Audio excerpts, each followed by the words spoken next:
Have you ever woken up and thought, wait a minute, why does everything feel so off? It feels like just yesterday I was playing Fortnite with my friends and now I'm out here looking for a job. Where did these 4 years pass? I dare you to write about just one day out of those 4 years. I bet you can't. It's like your memory got wiped out. Well, apart from some shitty incidents, as you know, COVID, Ukraine-Russia war, Israel-Palestine war, the Epstein case, Mr. Beast allegations, an upcoming recession, and Trump being shot. But, you know, no biggies. It's not like World War III is coming. But other than these shitty things, I honestly don't know where exactly my 4 years went.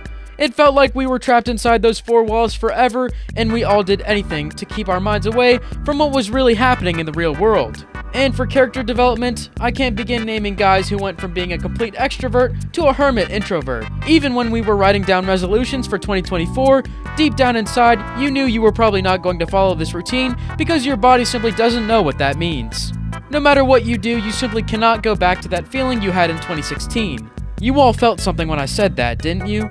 Because think about it, things just do not feel the same anymore.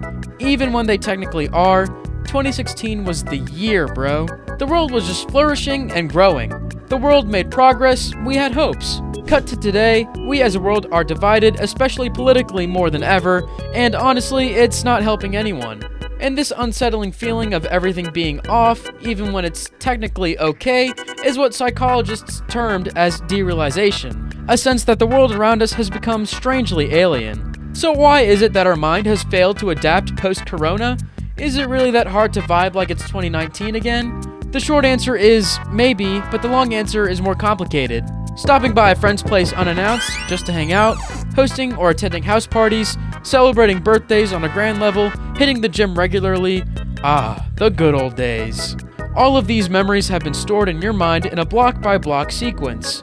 Memory perception is fascinating because it's closely tied to your emotions and the intensity of your experiences. When you go through something exciting or adrenaline triggering, like your first bicycle ride, your brain tends to create stronger, more vivid memories. I know you remember your first kiss or just doing really dumb stuff with your bros. This happens because your brains release chemicals like adrenaline and dopamine during thrilling or significant moments, which help solidify those memories. Like your brain is saying, hey, this is fun, remember this. But during the pandemic, I don't even remember if I lived those years. Because fun wasn't the goal, survival was. When nothing particularly exciting is happening, our experiences tend to blur together. Routine or monotonous days don't stand out, so our brain doesn't put as much effort into storing those memories in detail. After 2020, whether a month passed or 6 months, you were stuck like a watch needle, day after day with nothing to set one day apart from the next. This constant sameness makes it harder for your brain to remember, leaving you with a fuzzy memory that's just exhausting, man. By the way, 2020 was always declared the year of the apocalypse. French astrologer and apothecary Nostradamus predicted in the year 1551 that there will be a twin year from which a queen will arrive who will spread a plague on a country with hills and will transform the twilight of man into dust to destroy and ruin the world. It will be the end of the world economy as we all know. But you know what's the best part?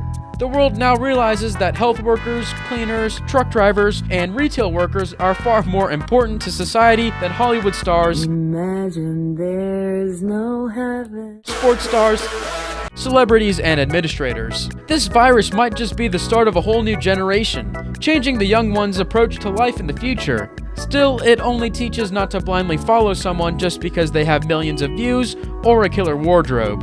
But what about the personal growth of young people? I'm talking about those who were 15 to 17 during the years 2020 to 2023.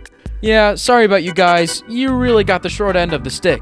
It's the phase when you're not a kid anymore and you've got to start figuring out who you are, what makes you stand out, and what kind of future you want to create for yourself. Now, imagine reaching your most developing age during the pandemic, your hormones are going wild, you're trying to learn how to communicate, build confidence, and most importantly, keep your emotions in check.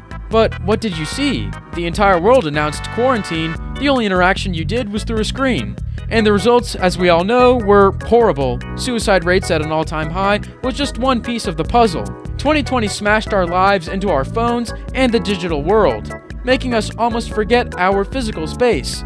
For the past 4 years, living on our own, most people still prefer to deal with things within their own circle of influence. Like I said, everyone just came out of their comfort zone after the isolation, and now when they step out into the real world, they just feel like, this is not where I belong. To say that you're fine when you're not really fine, but you just can't get. It's true that work has become more online since 2020, but things don't seem great in that area of our lives either. It's not fair that we've worked so hard, whether it's someone diligently doing their office work or a student passionately paying for different courses, only to have our jobs handed over to AI. Ridiculous. But as I'm talking, I think I understand why things feel kind of joyless nowadays. I couldn't put my finger on why earlier, but now, I think I can. It's as if an entire generation became bees drawn to the honey of social media. Do you remember the last time you went out without taking any pictures after the pandemic?